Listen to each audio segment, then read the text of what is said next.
Iglesia, gracias al Señor porque el Señor nos da a entender claramente por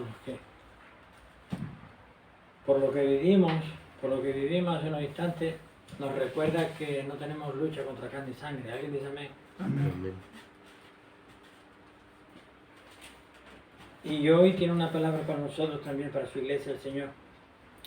Que si me quieren acompañar, si me acompañan a nuestra Biblia en la página 1064, 1064. Filipenses capítulo 4, versículos 6 y 7. Sigan amigos, estén por ahí. Amén. Que dice así, la palabra del Señor, la palabra de Dios dice: por nada estéis afanosos, sino sean conocidas vuestras peticiones delante de Dios en toda oración y súplica con acción de gracias.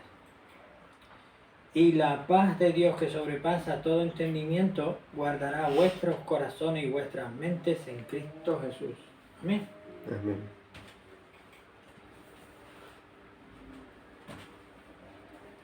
El Señor nos da una palabra hoy, un versículo, dos versículos que están en su palabra santa para confortar nuestros corazones, para confortar nuestra alma. Porque ¿quién de nosotros no está cansado ya? ¿Y quién de los que están viendo y escuchando esta palabra no está cansado ya de tanta guerra, de tanta lucha, de tanta batalla? Pero este desierto no lo podemos cruzar con nuestras fuerzas. Este desierto no lo cruzamos con nuestras fuerzas. Este desierto solamente podremos cruzarlo estando bajo la gloria de Dios, como el pueblo de Israel en su tiempo. ¿Alguien dice amén? Solamente el Señor es quien nos puede dar fuerza, quien nos puede llevar hacia la tierra prometida. Sanos y salvos. Porque si es importante el comienzo en Cristo Jesús, cómo nos rescató el Señor, sí es importante, es muy, muy importante, porque es que el Señor nos trae de las tinieblas a la luz por su misericordia. Pero cuán importante es también llegar a la meta, gracias a la misericordia de nuestro Dios. ¿Hay un amén también por ahí? Amén. El Señor, cuando me dio esta palabra, este versículo, orando al Señor, el Señor me hizo sentir que quiere que estemos hablando con Él en oración, personalmente, de tú a tú. Que oremos más, que hablemos más con nuestro Dios. Quiere que oremos a nuestro Dios, quiere que hablemos con Él a nivel personal, en privado, de tú a tú. ¿Podemos orar con los hermanos, compartir oración? Sí. Pero hay un tipo de oración que es oración en privado con el Señor. Tú y el Señor solamente, nosotros, cada uno de nosotros y el Señor a solas. Eso es lo que puso el Señor en mi corazón, que eso es lo que Él demanda de sus hijos, pide de sus hijos. El Señor quiere más oración con sus hijos, que le dediquemos más tiempo en la oración, porque no estamos hablando con Él el tiempo que Él desea que nosotros estemos hablando con Él. Abriéndole nuestro corazón, contándole nuestras preocupaciones, derramando nuestro corazón delante de Él y después guardando un momento de silencio, porque una conversación entre dos es uno habla y otro escucha, pero luego hay que escuchar a la otra también. Aunque el Señor guarde silencio, nosotros también debemos guardar silencio después de darle gracias al Señor, después de rogarle, después de terminar la oración al Señor y darle gracias, guardar un momento de silencio, esperando de parte de Dios, porque nuestro Dios nos puede hablar a nuestro espíritu, a nuestro corazón, nos puede hablar audiblemente también, porque nuestro Dios no es mudo. Lo vuelvo a repetir, nuestro Dios no es mudo, ni es sordo. Nuestro Dios es el Dios vivo. Entonces, me hizo sentir esta necesidad fuerte, esto fuertemente, que Él desea que nosotros, cada uno de sus hijos e hijas, tomemos más tiempo para orar, Señor, para hablar con Él, para hablar con Él. Y no por estar 4 horas, no, sino que la calidad de la oración, la calidad de la conversación, de hablar con Él, tiene que ser genuina, auténtica. Porque aunque nuestro Dios sabe ya de que tenemos necesidad, de qué cosas necesitamos y todo, pero esa cercanía con sus hijos es la que quiere nuestro Dios, nuestro Padre. Nuestro Padre quiere más cercanía de sus hijos y sus hijas con Él. Mi hermano, mi hermana, yo te hablo lo que nuestro Dios puso en mi corazón para decir hoy. Y estos versículos, porque la palabra de Dios es más cortante que espada de 2 filos. Y es la verdad de la vida, es el mapa que debemos seguir. Nos muestra el camino de la salvación. Yo no puedo predicar mis opiniones, yo no puedo tener una opinión diferente a la que dice la Biblia.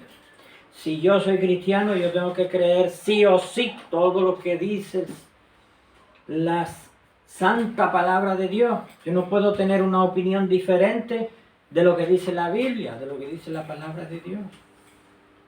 Si con respecto a un tema en concreto, que puede ser la familia, que puede ser la economía, que puede ser los hijos, trato a los hijos, a los padres, el trato a la vida, con respecto a la vida, yo no puedo tener una opinión personal para con eso y luego predicar lo que está diferente a lo que dice la Biblia. Yo tengo que aplicar los principios bíblicos, porque si yo digo que soy cristiano, los principios bíblicos son los que yo tengo que asimilar y poner en práctica. Yo no puedo decir soy cristiano y estar además predicando a Cristo. O ser cristiano solamente y voy a los cultos y escucho palabra de Dios y Dios te bendiga y levanto las manos, adoro al Señor. Y después me voy al trabajo y estoy sacando dinero de la caja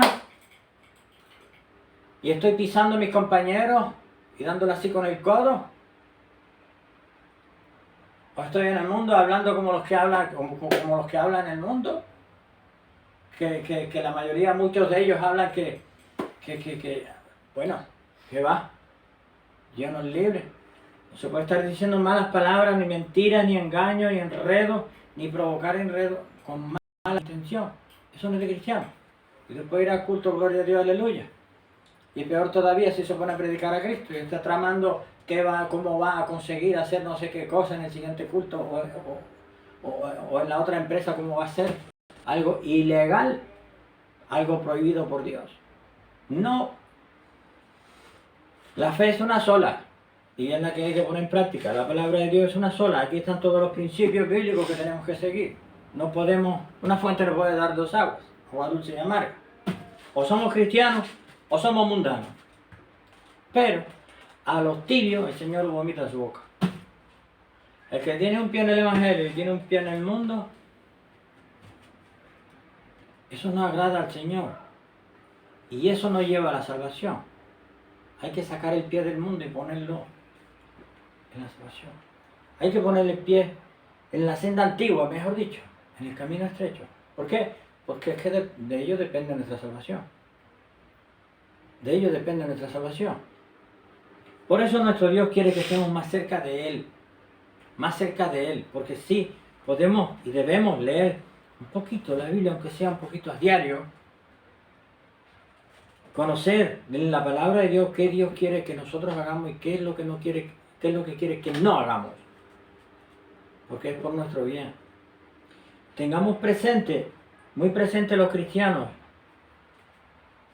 que debemos levantar la vista y observar cómo está la situación en el mundo, especialmente en las redes sociales. El mundo cristiano evangélico, cómo está en las redes sociales. Cómo se está manifestando ahí, que no es todo, porque hay muchos cristianos y cristianas evangélicas que no se ponen en las redes sociales. Tienen su ministerio, tienen pero no utilizan las redes sociales. Pero hay muchas cosas que se ven en las redes sociales que lo único que dan es tristeza y pena. Es tristeza y pena. ¿Por qué? Porque dan muy mal testimonio. Porque hablan cosas que no son bíblicas. Porque tuercen las escrituras. Porque están hablando errores doctrinales. Porque se están basando solamente en experiencias espirituales. Todo eso hay que contrastarlo con la palabra de Dios. Entonces, da mucha pena, mucha tristeza ver esas cosas. ¿Por qué? Porque esa persona, hombre, mujer, que está diciendo esas cosas, ¿de verdad está teniendo comunión con Dios? ¿De verdad está hablando con Dios? ¿De verdad ora a Dios? Y si ora a Dios, ¿cómo es que está diciendo esos errores doctrinales? ¿Cómo es que se está expresando así? ¿Cómo es que está actuando así de esa manera? ¿A qué Dios? ¿A quién le llama ella su Dios? ¿A quién le llama él su Dios? Mucho cuidado.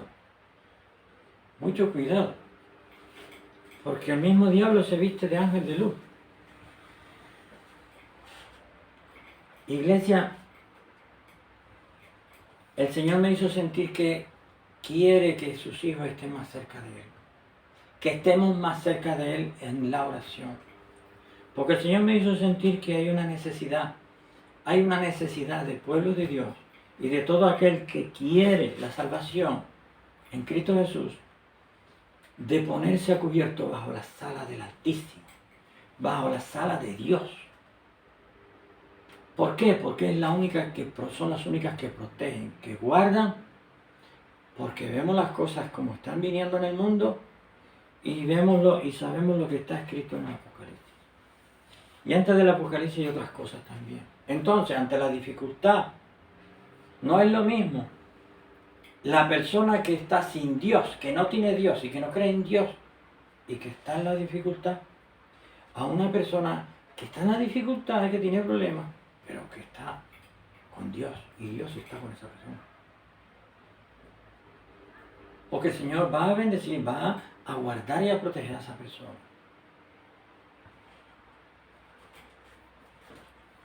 El Señor no vino por los justos. No vino por los justos. El Señor vino por los pecadores.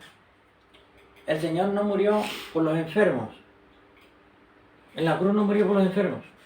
El Señor murió para abrir la puerta de la salvación, para que todo aquel que en Él cree tenga vida eterna, sea salvo y tenga vida eterna. Eso es lo primero. Que tenga vida eterna, porque si tiene además una enfermedad, 2, 3 o lo que sea, está muy enfermo, ahí tenemos a Lázaro, 4 días muerto. Y el Señor le resucitó y el Señor le sanó, porque tenía la enfermedad más grande que se puede tener, que es que estar muerto de 4 días. Entonces, tenemos que aumentar la fe. Aumentar la fe. Tenemos que recordar de dónde nos sacó el Señor y recordar con qué mano fuerte, tan grande, nos sacó de donde nos sacó y nos ha guardado hasta hoy. Hasta hoy nos guardó Jehová. Hasta hoy nos guardó nuestro Dios.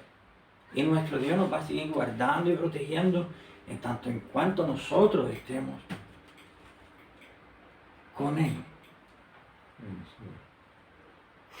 Ningún padre abandona a su hijo cuando se cae, va caminando con él de mano y se cae, y lo abandona y se va. Ningún padre hace eso.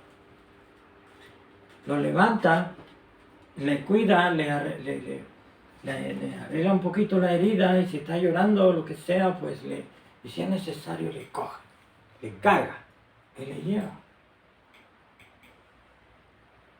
Pues cuánto más nuestro Dios no hace con nosotros, no hará con nosotros. ¿Cuántas veces no hemos caído? Y más profundamente que ese niño que cayó. ¿Cuánto más profundo no hemos caído nosotros? Y Él metió su mano hasta lo más profundo y nos sacó. como Pedro que se hundía y el Señor caminando sobre las aguas le cogió por la mano. ¿Por qué dudaste, hombre de poca fe? No pierda la fe, mi hermano, mi hermana, no pierda la fe. Porque sin fe es imposible agradar a Dios. Porque si no creemos, si perdemos la fe y no creemos que hay Dios, ya está. Eso quiere decir que hemos dejado de creer en Dios. Entonces ya no agradaremos a Dios. Pero nuestro Dios está esperando por nosotros para que llegue ese momento de que nos volvamos a Él. Porque el Señor nos creó y el Señor sabe de qué estamos hechos. El Señor sabe de qué estamos hechos. Mejor que nosotros. Esto no es cuestión de un microscopio de unos infinitos aumentos. No, no es cuestión de ciencia. Es cuestión de que nuestro Dios nos creó. Nos creó y sabe exactamente cómo somos. A nivel biológico y a nivel espiritual. A nivel espiritual. Iglesia, el Señor hoy está llamando a sus hijos, a sus hijas, para que tengamos más comunión con Él. Más comunión con Él. Porque Él quiere arroparnos, quiere guardarnos, quiere protegernos. Porque este desierto no lo cruzamos sin que Él nos ayude. Solos no lo vamos a cruzar. Al pueblo de Israel, que desde aquí lo bendecimos, le dio maná, le dio codornices, le dio agua de la peña. ¿Cuánto más no nos va a dar a nosotros? El Señor sacó de donde no había para que glorificarse en ese tiempo. Dejemos que el Señor se glorifique en nuestra vida. Ah, pero yo no sé cómo va a ser esto, no va a ser cómo será lo otro en mi vida, tengo tantos problemas. Dejémosle eso en las manos de nuestro Dios. Dejémosle nuestros problemas, nuestras preocupaciones, el cómo se va a hacer esto, yo no lo sé, no lo entiendo. Déjale ese no entiendo al Señor. Dejémosle ese no entiendo al Señor. No sé lo que va a pasar, déjaselo al Señor. Solamente pongámonos en las manos del Señor. Señor, lo que tú quieras. Yo no sé lo que va a ser de mi vida, pero yo voy a seguir adelante por la senda estrecha. Llévame tú, aquí está mi mano, como la de Pedro. Señor, que me ahogo. Ahí está, y ahí va a estar la mano de nuestro Dios, agarrándonos, sacándonos adelante. Iglesia, el Señor te está llamando a que tengamos una mayor comunión con Él. Porque los tiempos vienen cada vez más difíciles. Porque la apostasía está ahí. No es que viene la apostasía, no, es que ya está ahí. Las personas se están yendo, se están marchando del Evangelio. Se están marchando, no es que se marche de las congregaciones, es que, eso es una cosa, es que le dan la espalda al Señor. Eso es lo más grave. Pero nuestro Señor sabe todas las cosas de nuestra vida, sabe cómo estamos, cómo no estamos, el proceso que estemos pasando. Entonces pongamos todo en las manos del Señor y dejemos que sea el Señor el que nos lleve a través del desierto. ¿Alguien dice amén? Amén. Iglesia, para terminar voy a leer esta palabra. Y quédate con esta palabra, porque esta palabra va a ser la que salve muchas almas. Que dice así en Filipenses capítulo 4, versículos 6 y 7. Por nada estéis afanosos, sino sean conocidas vuestras peticiones delante de Dios en toda oración y súplica con acción de gracias. Y la paz de Dios que sobrepasa todo entendimiento, guardará vuestros corazones y vuestras mentes en Cristo Jesús. Amén. Amén. Hagamos eso. Hagamos eso. Y el Señor guardará nuestras mentes y nuestros corazones en Cristo Jesús. Nos dará esa paz que sobrepasa todo entendimiento. Porque hay personas que están temblando porque no saben lo que va a pasar con su vida. Hay personas que están temblando, pero el Señor te va a dar la paz. El Señor te va a dar la paz. Amén. Díselo que está a tu lado. Dile, el Señor te va a dar la paz. Díselo. El Señor te va a dar la paz. Iglesia, Desde Iglesia Intercesores te bendecimos en el nombre de Jesús.